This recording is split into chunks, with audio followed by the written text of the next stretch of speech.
Hello, hello, hello, and welcome to day 66. My background is a mess because I wasn't prepped when I came online. But hey, there's a go. Let's roll. Numbers 28 to 30. 28 kicks off with instructions around the daily offerings and the manner in which they're to bring it. I find this wording interesting. Give these instructions to the people of Israel. The offerings you present as special gifts are a pleasing aroma to me. They are my food. See to it that they are brought at appointed times and offered according to my instruction. Um, I don't particularly think God is saying He eats the offerings, but I do think He is pointing out the importance of bringing them in the right way and at the right time. Um,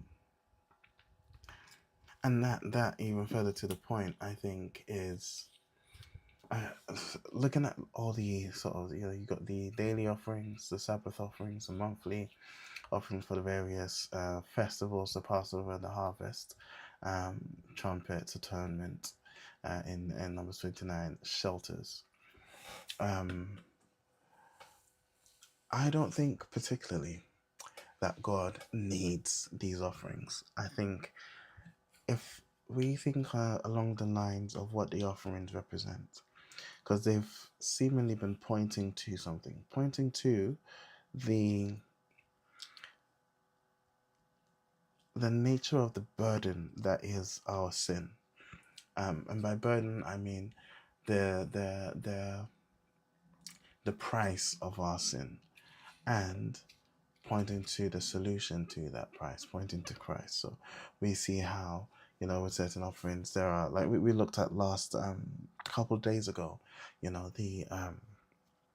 the scarlet thread, the water, and the oh, I forget. This is really bad. I've completely forgotten.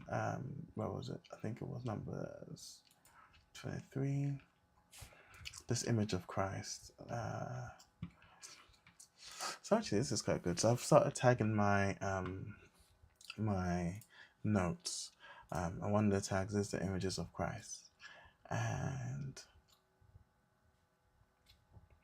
yes, so numbers 18, the purification. This is quite cool. I learned how to use my tools.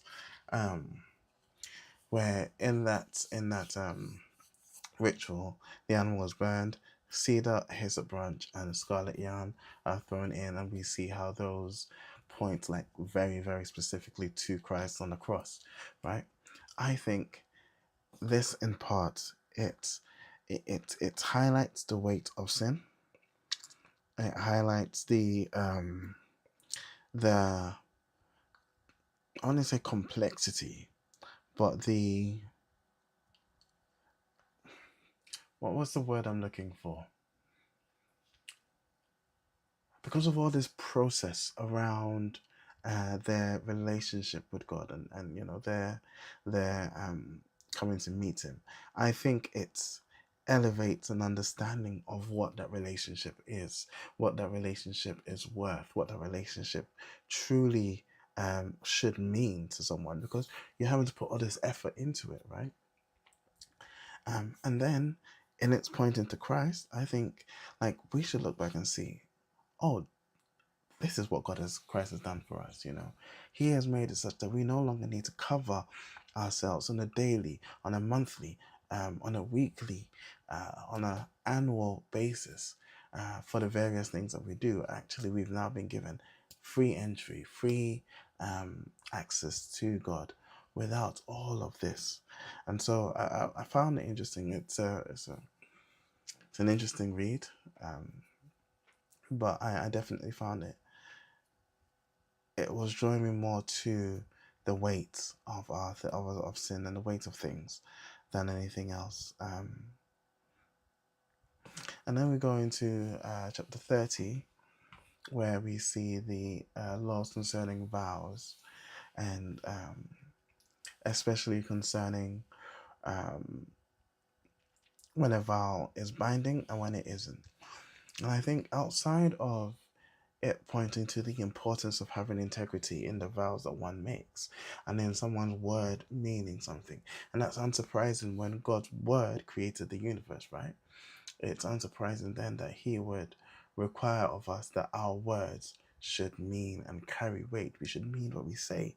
But also, I think it establishes a chain of command, if you will, especially in that a young woman who's living with her father is able to overrule, or a married woman, her husband's able to overrule.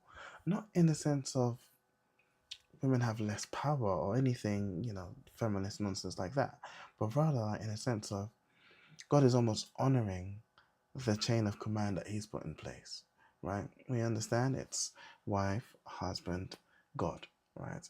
God is the head of the husband, so the wife is just the husband is the head of the wife. Or for an unmarried woman, her father is her head, and God is the head of that father.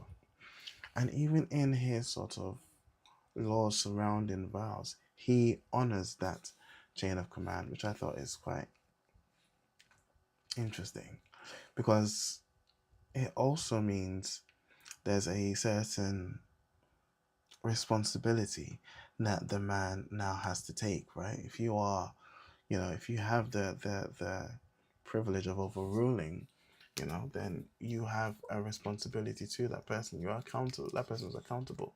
And you are accountable for that person. And so it's not trivial in any sense at all, but rather, I think, I think it's a powerful acknowledgement of that very chain of command that God has put in place. Cool. So that's Numbers 28 to 30. Mark that as read. Tomorrow is 31 and 32. And God willing, we'll be here. For those that like the numbers, we are 189 chapters into the Bible. 15% of the Bible has been read thus far. And hopefully it's been a blessing. It has been a blessing for me. So hopefully it has been